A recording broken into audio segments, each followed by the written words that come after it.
Así que desde la Casa Real alguien llamó para que despidieran fulminantemente a los trabajadores de Radio Televisión Española responsables de ese rótulo donde decían algo evidente, que la infanta Leonor se iba fuera de España, como su abuelo.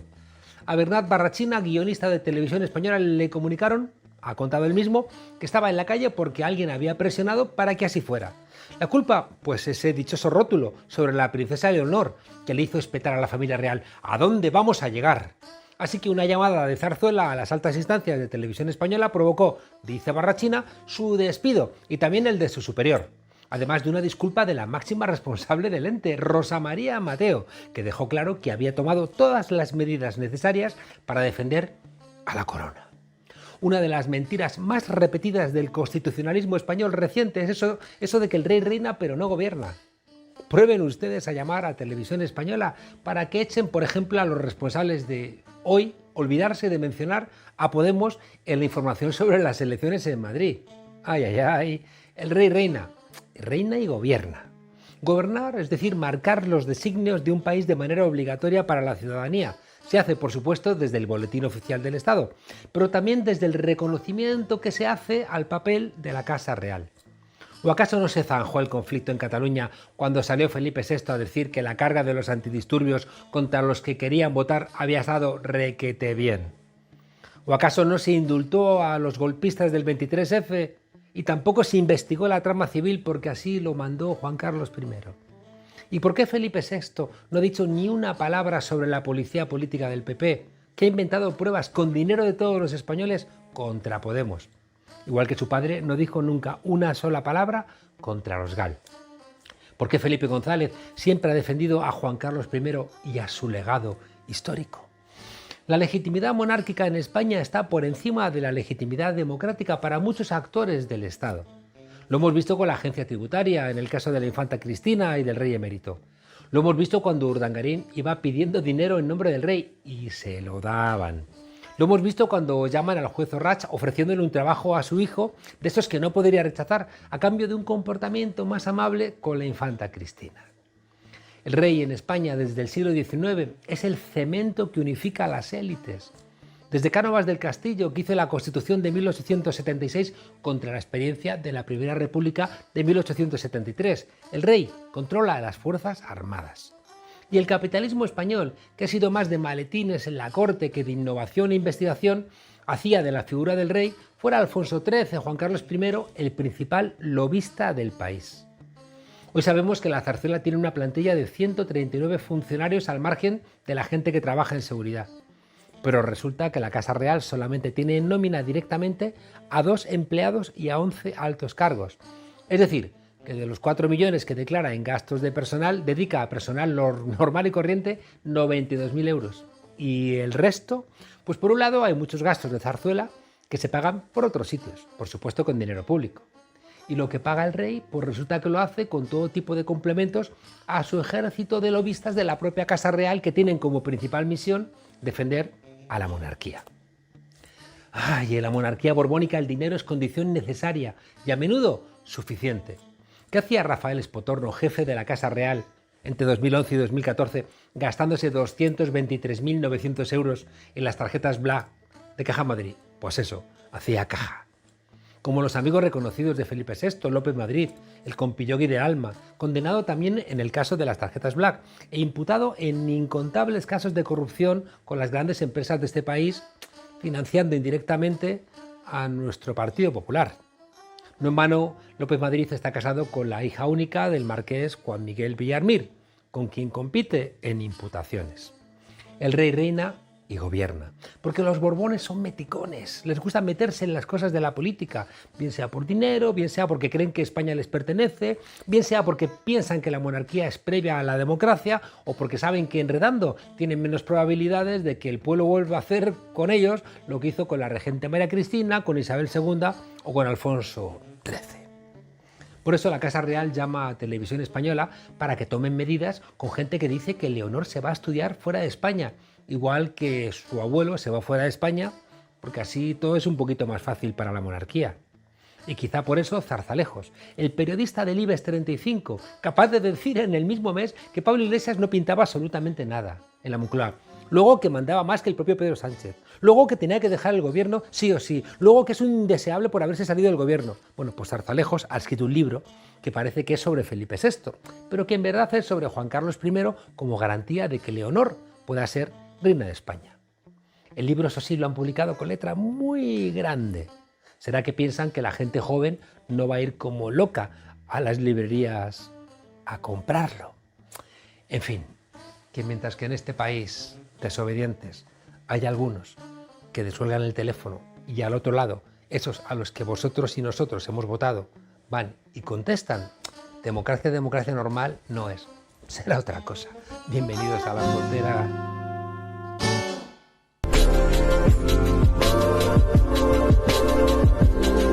Ángel Viñas, catedrático jubilado de la Universidad Complutense, es el historiador más reconocido de la Segunda República Española y el que ha estudiado con más éxito las razones que llevaron al golpe de julio de 1936. Ha demostrado las vinculaciones entre la monarquía borbónica y el fascismo italiano y reconoce que el triunfo de Franco en la guerra sumió a España en su más larga noche, pero tampoco le han dolido prendas a la hora de reconocer los errores de la República. Gracias por acompañarnos aquí en la frontera, profesor Viñas. Muchas gracias, encantado de estar con vosotros.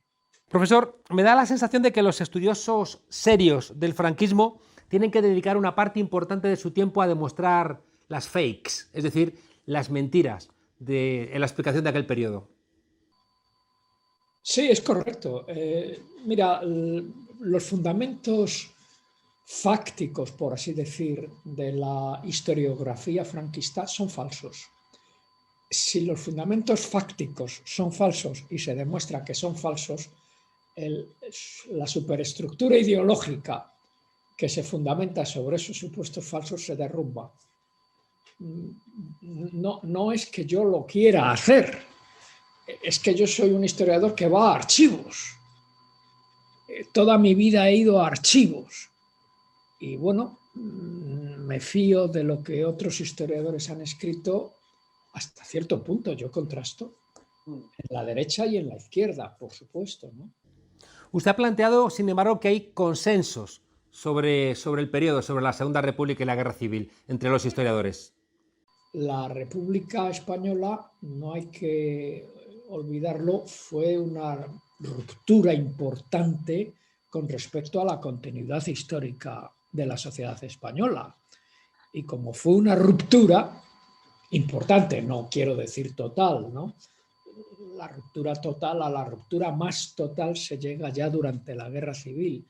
Pues eso es muy difícil, ¿no? Que genere un consenso, sobre todo cuando en España no se ha procedido como en otros países europeos que han pasado por dictaduras totalitarias y se ha hecho un esfuerzo sostenido desde la educación pública por tratar de comprender el pasado, ¿no? Yo francamente me fijo siempre en Alemania y Francia. Yo creo que no hay que inventar la rueda, ¿no? Más o menos lo que ellos han hecho, pues bien o mal, con sus características, peculiaridades y demás, pues es una cosa que se podría haber hecho en España. No durante el franquismo, claro. No olvides, la guerra civil no termina en el año 39. No termina en el año 39. Hay gente que dice que termina con el franquismo. Bueno, yo creo que hay una buena parte de razón en eso. Es decir, porque Franco se despide fusilando. Soy un niño del franquismo. Yo nací en el año 41. Por consiguiente, me eduqué en el sistema educativo español del franquismo. Lo que había era una historia apologética de la dictadura y condenatoria de todo lo que no fuera el franquismo. Una de las justificaciones para el golpe fue que la izquierda estaba amenazando la Segunda República. ¿Eso es cierto? No, no es cierto. Mejor dicho, había una izquierda que no estaba demasiado conforme con la República. Esa izquierda era esencialmente la izquierda anarcosindicalista. En el bienio progresista, entre el año 31 y 33, hubo varias revueltas anarquistas de mayor o de menor intensidad. Fueron fácilmente dominadas. Fueron fácilmente... Asturias. La Revolución de Asturias es un capítulo, no voy a decir aparte, pero es un capítulo muy singular, exhaustivamente estudiado. Fue esencialmente una revuelta obrera, ¿no? que tuvo lugar en Asturias, en donde encima había dinamita. La izquierda nunca fue un peligro, un peligro existencial, quiero decir, para la República. El que fue el peligro existencial fue la conspiración monárquica fascista. Ese fue el peligro existencial para la República, como se demostró en 1936. Ahora vamos a entrar en eso. En alguna otra parte también del libro tú señalas que en las argumentaciones iniciales de los golpistas tampoco estaba el tema religioso como un tema central. Yo creo que hubo una distribución del trabajo. No olvides que los conspiradores militares, la UME esencialmente, estaba manipulada por los monárquicos. Estaba manipulada por y los carlistas, las dos ramas monárquicas. Y para excitar los ánimos de la oficialidad o del ejército, la Iglesia, francamente, la sedicente persecución religiosa, que no la había, ¿no? Eso no excitaba los ánimos. Lo que excitaba los ánimos era la revuelta comunista, la revolución comunista, la España roja. Entonces, eso es lo que se circulaba por las guarniciones. Ahora bien, el debate, Acción Española y la prensa en general de derechas no hacía tanto hincapié en la revuelta comunista como cuanto en el desorden público y en la persecución religiosa y en el asalto a la familia. En definitiva, yo creo personalmente, mientras no se demuestre lo contrario, que hubo una división del trabajo. El tema de la cruzada es como una argumentación legitimatoria posterior. Absolutamente, absolutamente. Además, es curioso notar que, claro, cuando estalla el golpe fracasa, el gobierno de la República arma al pueblo. Todavía hoy se discute mucho si eso fue una buena o una mala acción, pero en fin, o una acción adecuada o no adecuada. Yo personalmente creo que no había otra, pero admito que se pueda tener otra opinión. Y con el pueblo en armas, con la sublevación en marcha, entonces empieza la represión contra los sublevados. Observadores extranjeros, como por ejemplo los británicos, ven en ello la confirmación de sus pronósticos, una self-fulfilling prophecy. Se está cumpliendo lo que temíamos que se cumpliera, es decir, una revolución roja, que en aquel momento era una revolución comunista. Por supuesto que no era una revolución comunista. Si tú quieres, era una revolución popular y una revolución inspirada fuertemente por el anarcosindicalismo, ¿no? Pero bueno, desde fuera se vio de otra manera. ¿Por qué? Bueno, pues porque la sociedad española y la República Española se vadeaban en un entorno internacional en que la pugna entre el fascismo y el comunismo pues estaba muy candente, ¿no? Hitler y Mussolini se autoproclamaron anticomunistas, ¿no? Anticomunistas. Hitler en el año 33 pues empieza a perseguir a los comunistas, machaca a los comunistas, les acusa de todo, ¿no? Del incendio del Reichstag. Todo eso sabemos que fue mentira. Pero, y eso claro que influyó en los monárquicos españoles y en la gente que no quería a la República, En ese sentido, las elecciones del 36 son un punto de inflexión. Son un punto de inflexión por dos razones. Primero porque, claro, llevaron a la izquierda al poder, a la izquierda republicana, ojo, no a la izquierda republicana, a la izquierda burguesa republicana, izquierda republicana y Unión Republicana. Si hubieran ganado las derechas, probablemente no habría habido guerra civil. ¿Para qué? ¿Para Claro. qué? Precisamente para evitar el triunfo de las izquierdas en las urnas, es por lo que varios generales, y yo cito aquellos de los que hay constancia, Franco, Godet y Cabanellas, intentan dar un golpe blando, con la autorización del presidente de la República, pero lo intentan dar sin contar con la autorización. Esto es lo que yo creo que hasta ahora no se había documentado, y yo lo he documentado gracias a que hay un expediente en el Archivo Militar General de Ávila. Si no lo llego a encontrar, tampoco lo hubiera documentado, ¿no? Ahora, eso sí, a partir de ese momento ya no hay marcha atrás, pero no porque ganaran la izquierda, es porque ya en el año 35, octubre de 1935, Antonio Goicoechea ha informado a Mussolini, al Duce, a la hora de pedirle dinero. Que era la mano derecha de Carlos Sotelo. Claro, y va hablando en nombre de la UME y de los monárquicos. De la Unión Militar Española. De la Unión Militar Española y de los monárquicos. Y mire usted, si las derechas, las izquierdas, por cualquier razón, ganan las elecciones, nosotros nos sublevamos. Nosotros nos sublevamos. Lo dice con toda claridad. Bueno, pues no hay que ser demasiado estúpido o demasiado inteligente, si tú quieres, para pensar que una vez que ganan las izquierdas, lo que van los monárquicos, los carlistas, pues es a la sublevación. Y es así como empiezan rápidamente los preparativos. ¿El golpe blando de Franco, qué características tuvo? Bueno, en el caso de Zaragoza, que es el que está estudiado, el que yo he estudiado porque he encontrado papeles, lo que se demuestra es que tuvo que ser Franco, no pudo ser otra persona, ¿no? El día, no sé si 16 de febrero o algo así, eso lo digo en el libro, ahora no recuerdo exactamente, a las 12:15 de la mañana, pues manda un telegrama a varias guarniciones. Yo he localizado el de Zaragoza, en que se declara el estado de guerra. Orden. Se declara el estado de guerra. Claro, a la 1:30 o 2 horas se envía otro telegrama. No hagan caso del anterior, no declaren el estado de guerra. Alguien se da cuenta, ¿no? Alguien se da cuenta. ¿Quién manda el telegrama?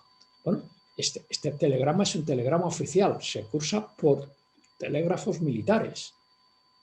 ¿Quién está al mando?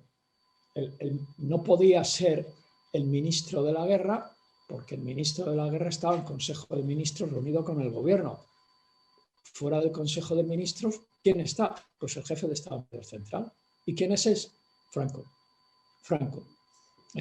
Es decir, claro, yo creo que una de las cosas que a mí me sorprenden, y no sé cómo, porque no he encontrado más documentación, un historiador es tributario de sus fuentes, ¿por qué cuando Portela Valladares deja la presidencia del gobierno y la asume, hace que la asuma naturalmente el vencedor, que es Azaña, ¿por qué no se depuran responsabilidades?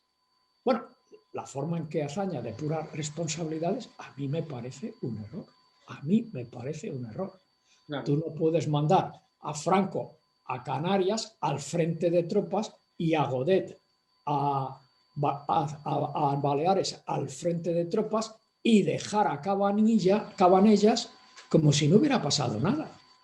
Claro, que eso nos lleva a la idea central del libro, ¿no? Es decir, al gran error de la República, que nos lleva a la pregunta si pudo haberse impedido la conspiración del 36. Exacto. Bueno, yo hay, entre si quiso, supo o pudo, descarto una posibilidad que ha sido enunciada con pocos pisos de verosimilitud, pero en fin, ha sido enunciada y está en la literatura, en literatura anarcosindicalista, que no quiso. Al fin y al cabo en una república burguesa y no quiso. Bueno, yo creo que sí quisieron, por supuesto. No supieron. No supieron, y ahí tallo la serie de errores que se cometen en la primavera de 1936. Pero a la postre no pudieron tampoco, porque lo que la República, el gobierno de la República o los gobiernos de la República en la primavera de 1936 no pudieron entrever, era imposible para ellos entreverlo, es que la conspiración contaba con la ayuda fascista, italiana, con la ayuda italiana. Es que no, eso era inconcebible. Vamos a analizar estas tres partes que yo creo que es el corazón del libro. Usted plantea que el golpe tiene un carácter monárquico, militar y fascista. Vamos a ver, en primer lugar, monárquico. ¿Por qué ese carácter monárquico? Bueno, pues porque los monárquicos nunca tragaron la república. Esto es conocido, ¿no? Hay datos que son conocidos. Lo que pasa es que nueva documentación permite afilar mejor la argumentación, ¿no? Desde el primer momento los monárquicos declararon la guerra a la república. Otra cosa es que pudieran hacerlo, claro, ¿no? Esto llevó un tiempo de maduración, ¿no? Entonces fue evidentemente monárquico, porque eran los que primero conectaron con el apoyo de una potencia extranjera ya en el año 1932, los que manejaron a la UME y los que prepararon los espíritus para la sublevación. Fue militar porque lo tenían que hacer los militares. Un golpe contra el gobierno no podían hacerlo las masas revolucionarias que solo existían en la imaginación de los conspiradores.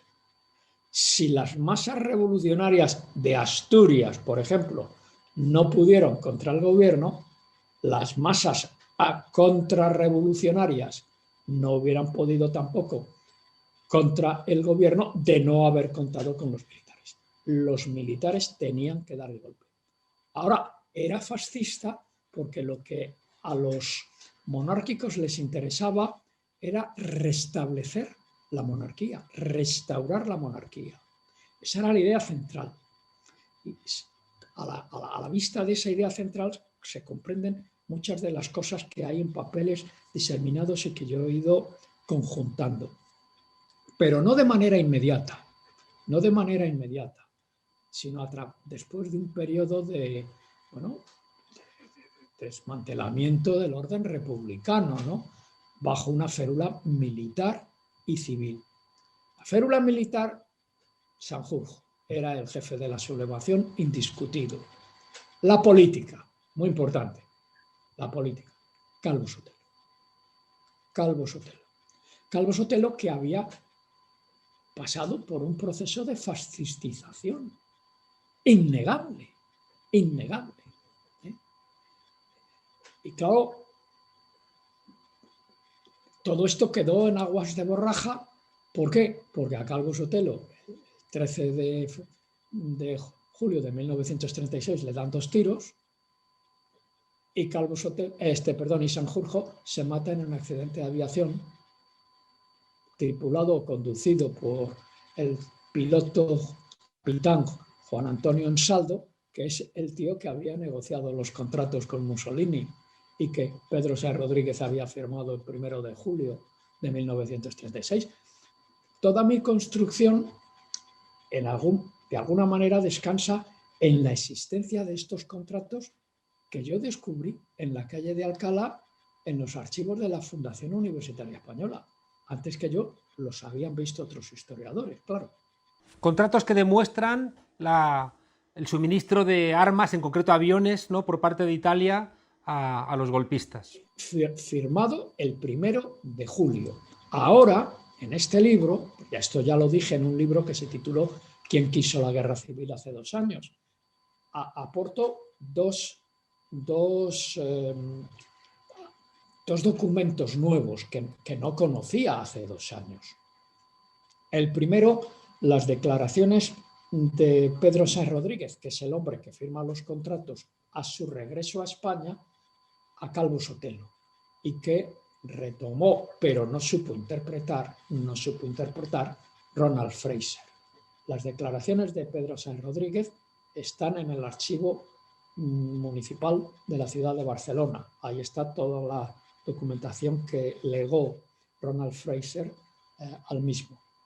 Y el segundo es los interrogatorios a los militares o a los aviadores italianos que aterrizan cerca de Melilla, pero en el Marruecos francés, el 30 de julio de 1936, y por los que se ve que eso fue el cumplimiento del primer contrato que había firmado Pedro Sáenz Rodríguez. Es decir, hay una línea de continuidad con algunos altibajos que yo traté de examinar documentalmente en el libro anterior, ¿Quién quiso la guerra civil? Yo creo que de manera satisfactoria, aun cuando todavía mucha gente no les ha convencido, pero yo creo que ahora ya es imposible negar estas dos piezas de nueva evidencia, ¿no? Es decir, Mussolini tiene que apoyar el golpe, pero una vez que el golpe ha estallado, no puede apoyarlo antes. ¿Qué buscaba? ¿Qué buscaba la Italia fascista apoyando ese golpe? Eso para mí es muy claro. Eso para mí es clarísimo. Ocupar una posición con la ayuda de España, con una España aliada con un régimen antifrancés, no olvides que los monárquicos son antifranceses, serán otras muchas cosas, pero no tienen simpatía por Francia. La République, ¿no? Laica, la République, no, horrible. Asentar una posición de preeminencia en el Mediterráneo occidental para un futuro conflicto que Mussolini ya tiene en mente, aliada con Alemania, con el Tercer Reich, de cara a afrontar la supremacía de los dos imperios saciados, ¿no? Es decir, de los dos imperios completos que obstaculizaban la alianza futura del eje. Francia por un lado e Inglaterra por el otro. Esto se demuestra a través, lo han demostrado algunos historiadores extranjeros cuyos libros no se han traducido al castellano, lamentablemente no se han traducido al castellano. Yo cito a Bruce Strang, que es un autor prácticamente desconocido en España, pero que es una autoridad. Y cito también a John Gooch, que es también otra autoridad, ¿no?, sobre la política exterior y de seguridad de Mussolini. Están disponibles en internet, se pueden comprar por Amazon, ¿no? Es decir, que todo el mundo puede ir a ellos, ¿no? Profesor, nos hemos comido el tiempo. Déjenme preguntarles cosas muy concretas que creo que son relevantes y en la medida de lo posible, si se puede contestar también con concisión. A mí me ha llamado la atención que José Antonio Primo de Rivera estuviera financiado por la Italia de Mussolini. Bueno, eso yo lo demostré ya en el año 1974, pero ahora he recortado la importancia de la subvención. La tenía desde el punto de vista italiano, pero desde el punto de vista español yo creo que no, porque a la Falange quien la financiaba esencialmente eran los monárquicos. Eran los monárquicos. Usted ya demostró en otro trabajo que Gran Bretaña compró a generales españoles. Sí, claro. Por supuesto que los compró y muy bien. Escribí un libro, Sobornos. Esto también era un tema muy conocido, pero la operación, que yo he llamado Sobornos, no se ha podido reconstruir hasta el año 2013. Bueno, yo publiqué el libro en el año 2018 o algo así, porque hasta el año 2013 los británicos no desclasificaron la documentación. Se conocían atisbos de esa documentación. Y Dennis Smith, un historiador canadiense, irlandés-canadiense, ya lo demostró hace muchísimos años. Pero toda la operación, que pasó por varias fases, tuvo varias fases y diversos propósitos, no se ha podido reconstruir hasta que los británicos desclasificaran esto, que tenía una tonalidad de máximo secreto. Se desclasificó a los 70 años, ¿no? Y la idea era convencer a varios generales para que influyeran a Franco, para que no entrara en la guerra al lado de Alemania. Claro, no fue el único factor, no fue el único factor, no, eso no fue, pero fue el más importante, porque sobre él pivotó toda la estrategia de contención británica respecto a Franco. Claro. Contando con los sobornos, se montó todo un tinglado de medidas. Un actor importante en la conspiración monárquica del 36 fue el diario ABC. Sí, sí. Bueno, ahí está. Bueno, lo que no se sabía, claro está, era la conexión entre el propietario y director hasta un tiempo del periódico, el marqués de Luca de Tena, con la conspiración monárquica, la subversión monárquica bajo cuerda. Claro, pues naturalmente el ABC fue una pieza fundamental, porque yo me he fijado en el ABC porque el ABC está en, no todo, no la totalidad del ABC, pero muchos artículos están online. El otro periódico que se leía en los cuarteles era El Debate, pero El Debate católico, gilroblista, cedista, no está online. Y claro, yo vivo en Bruselas y tengo que Más coger complicado. documentación online. Usted también es crítico desde un punto de vista democrático con el papel de Gran Bretaña y de Francia respecto del golpe del 36. Sí, claro, muy crítico, pero desde hace muchísimos años. Muy crítico. ¿Y por qué? No. Bueno, a ellos España les interesaba por motivos geopolíticos, geoestratégicos y económicos. Yo apunto, quizá a pesar de ser economista de formación, apunto más a los valores geopolíticos y geoestratégicos, la estabilidad de España. La inestabilidad de España era una amenaza naturalmente para las inversiones, pero la República, ya durante la Guerra Civil, quitando una primera oleada de nacionalizaciones o seminacionalizaciones, fue muy protectora de la inversión extranjera, ¿no? Pero ellos lo que les preocupaba era la estabilidad geopolítica y geoestratégica y el temor al comunismo. En el caso británico, el temor al comunismo.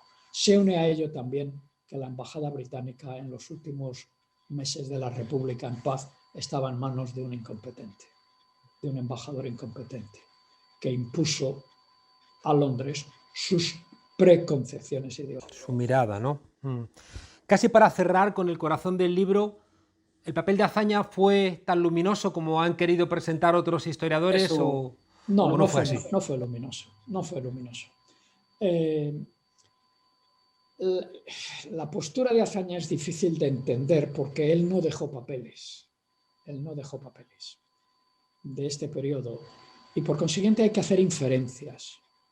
Las inferencias que yo hago apuntan en dos o tres direcciones. La primera, un cierto desprecio hacia los militares, como se manifiesta en el caso de Godet, cuando le traslada a Baleares y le comenta al embajador francés: hemos enviado a Godet a Baleares, donde tendrá tiempo de tomar el sol en las playas de Formentor. Bueno, eso es lo que dice el embajador francés a sus autoridades en París. Yo no me lo invento, ahí está, ¿no? Eso a mí me suena un poco a desprecio. Segundo lugar, él en las pocas cosas que escribe sobre el periodo señala que los militares, y cita a 3 o 4 nombres, entre ellos Queipo de Llano, Cabanellas y López Pinto, una señora que no conoce ni su padre, pero que tuvo un papel muy importante como gobernador militar de Cádiz, le engañaron miserablemente. Se fió de ellos y le engañaron. Y la tercera, francamente, que él no supo aquilatar en el periodo en que fue presidente del gobierno y ministro de la guerra, la importancia de la conspiración. Y esto es lo que a mí personalmente me plantea más interrogantes, porque él había montado unos dispositivos de seguridad en el exterior y en el interior, sobre todo en el interior, para que le alertaran de las tendencias subversivas en el ejército. Y por consiguiente, cuando llega a la presidencia del gobierno y encarga de la cartera de guerra al general Masquelet, otra figura a la que yo pongo un gran interrogante, es que no pide información, no les da la información. En el Estado Mayor Central, que ha dirigido Franco, hay una sección Servicio Especial desde el año 1932-33 que se preocupa de seguir la subversión, las actividades subversivas en el ejército, y sigue las actividades de la UME. Curiosamente, las informaciones sobre de la SSE, de la sección Servicio Especial, prácticamente se paralizan a partir del mes de febrero o marzo de 1936. Bueno, puede ser que yo no las haya localizado. Digo, siempre hay que buscar, ¿no? Pero también puede ser que el jefe de la sección Servicio Especial, un teniente coronel, cuyo nombre no recuerdo nadie, no sabe nadie, no lo ignora todo el mundo, el teniente coronel Huguet, Antonio Huguet, pues se pasó a los sublevados, ¿no? Que me imagino que por alguna circunstancia, ¿no?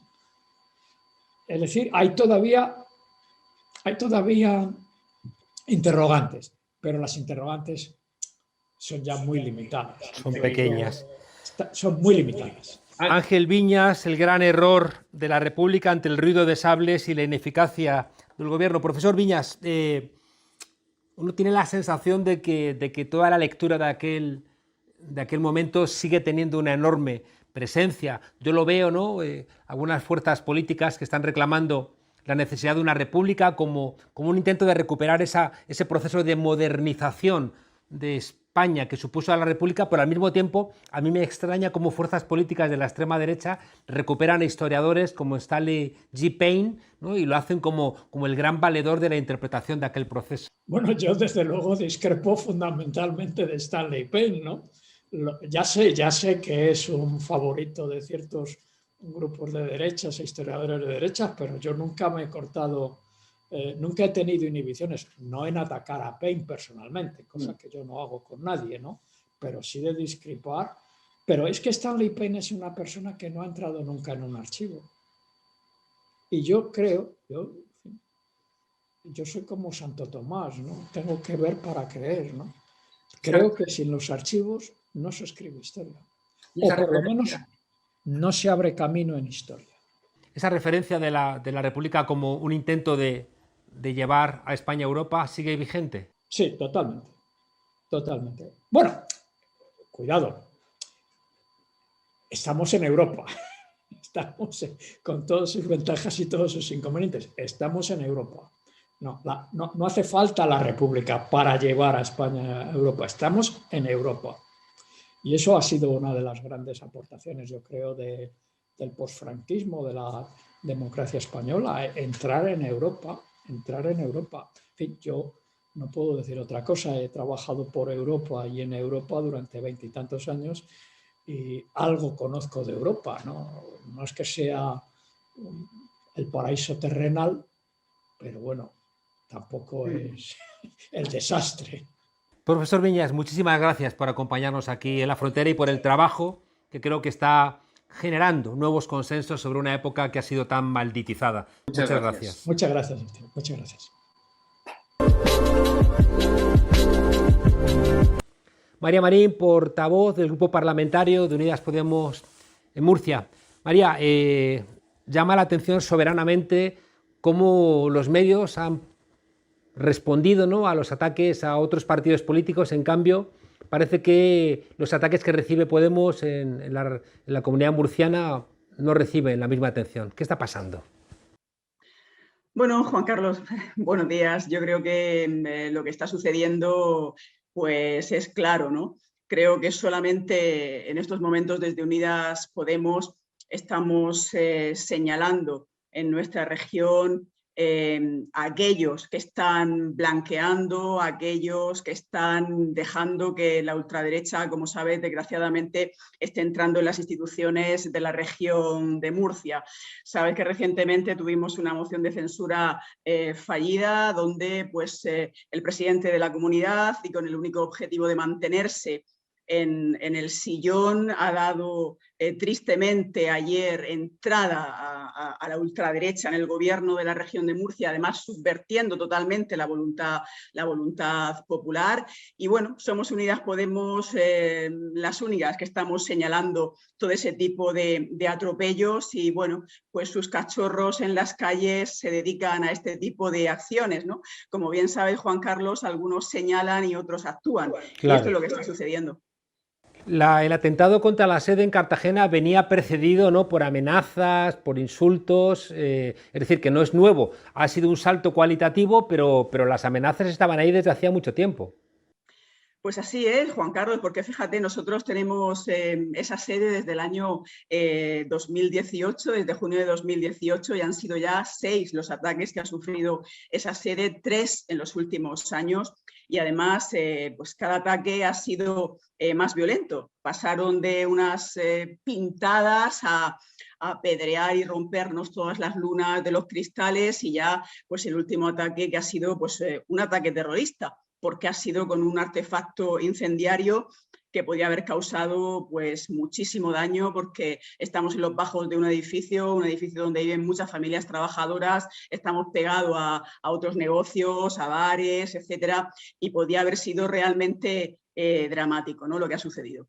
Es sorprendente que haya páginas web o medios de comunicación quitándole importancia a este hecho, incluso echándole la culpa al propio Podemos del atentado. Es una cosa, es como si ante un atentado de ETA hubiéramos dicho no, son ellos que atentan contra ellos mismos. Es que es inconcebible. Pues sí, tú lo dices, no solamente esto va a más, porque además se produce un blanqueamiento tremendo por parte de algunos partidos políticos y desde luego por ciertos medios de comunicación mercenarios, que sabemos perfectamente a sueldo de quienes están y que están quitando importancia a este tipo de actos, ¿no? De hecho, pues aquí mismo en la región de Murcia podíamos leer en algún titular al día siguiente, bueno, leías el titular y poco más o menos que un cóctel molotov que pasaba por allí, por la calle, decidió arrojarse, ¿no?, contra el cristal, o hablando de personas que pasaban por allí, o hablando de manifestantes. Cuando son violentos, todos sabemos que son cachorros de la ultraderecha, porque además las pintadas así nos lo dicen, y bueno, pues ciertos medios de comunicación están teniendo bueno, pues una importancia muy grande a la hora de blanquear este tipo de actos que al final nos alcanzan a todos, porque esto no solamente estamos hablando de un edificio, no solamente estamos hablando de la sede de un partido político. Ha sido Podemos, el otro día fue la sede de COGAM en Madrid, ayer mismo veíamos desgraciadamente las palabras contra un jugador de fútbol negro. Es decir, al final esta actitud fascista, antidemocrática, pues desgraciadamente bien sabemos en la historia de nuestro país que al final nos acaba perjudicando a todos y acaba perjudicando la convivencia normal, ¿no? Por tanto, esos medios que blanquean este tipo de actos son absolutamente conniventes. O sea, aquí no hay término medio, o estás con la democracia o no lo estás, ¿no? Claro. ¿Y vosotros habéis planteado algún tipo de denuncia? Porque en la lucha contra el terrorismo en el País Vasco era muy claro que algunos, por decir que señalaban y otros ejecutaban, se cerraron incluso medios de comunicación que no tenían nada que ver ni siquiera con el mundo abertzale. Por aquí es fascinante, ¿no?, que haya periodistas que puedan estar directamente señalando a gente de Unidas Podemos, luego ocurran este tipo de atentados y no pase nada. ¿Vais a plantear algún tipo de denuncia? Pues mira, por supuesto, cada vez que han atacado la sede lo hemos denunciado. Y esta última vez también. De hecho, a nosotros nos avisaron sobre las 7 de la mañana y a las 8 de la mañana estábamos colocando la denuncia en comisaría, ¿no? Lo digo por todos aquellos todos aquellos que están diciendo, todos estos fachas, toda esta gente de ultraderecha que en redes sociales y en medios de comunicación estaban diciendo que ni siquiera lo hayamos denunciado porque evidentemente no nos íbamos a denunciar a nosotros mismos, trasladándonos a nosotros mismos la responsabilidad, ¿no? Es decir, tardamos menos de una hora en poner esa denuncia, ¿no? Y desde luego pues estamos mirando incluso pues la posibilidad, lógicamente, de que ante esos señalamientos pues estamos valorando la posibilidad de poner una denuncia, claro. María, toda nuestra solidaridad. Es verdad que al fascismo se le para los pies en la calle. Es que si no, dentro de poco vamos a tener problemas incluso para caminar por las calles de nuestra normal democracia en España. Hoy os toca a vosotros, mañana le tocará a alguna otra persona y así poco a poco el fascismo se va haciendo impune y es intolerable. Así que gracias por el coraje que estáis demostrando plantando cara a esta gentuza y, como bien dices, en un momento en donde la extrema derecha entra, además en un espacio tan sensible como es la educación en el Parlamento murciano. Bueno, pues Juan Carlos, esta tarde, en un rato, estamos concentrándonos en Cartagena. Vamos a ir a acompañar a los colectivos sociales que han convocado una concentración de repulsa contra estos actos y por la necesidad que tenemos en la región de Murcia de pararle los pies al ascenso de la ultraderecha. Un abrazo muy fuerte. Un abrazo.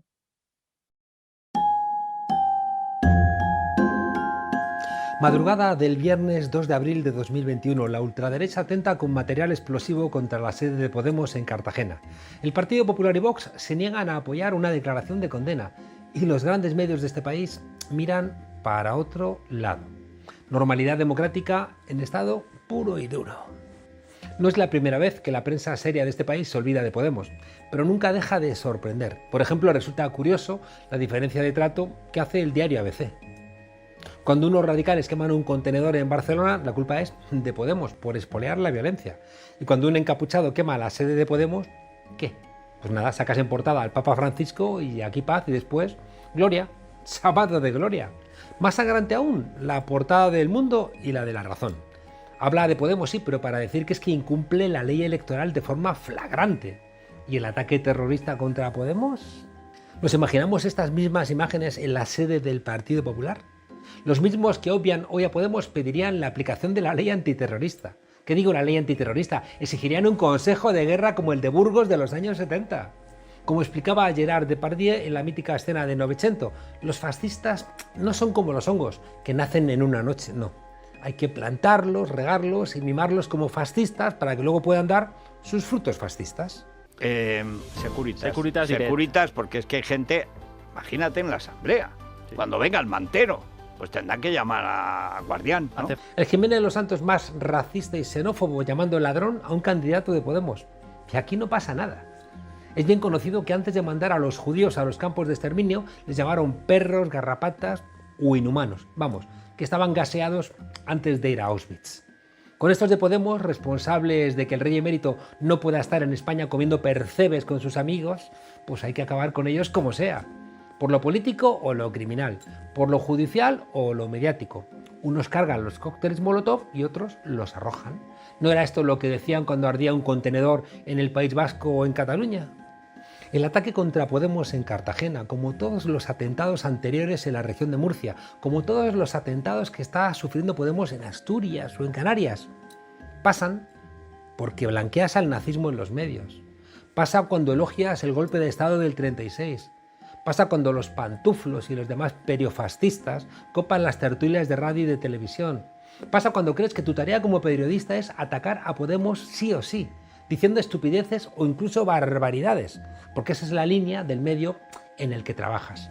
Es decir, cuando pese a ser periodista estás dispuesta a mentir porque te pagan por ello. No busquéis a los autores intelectuales del ataque terrorista a Podemos en desiertos remotos o en montañas lejanas.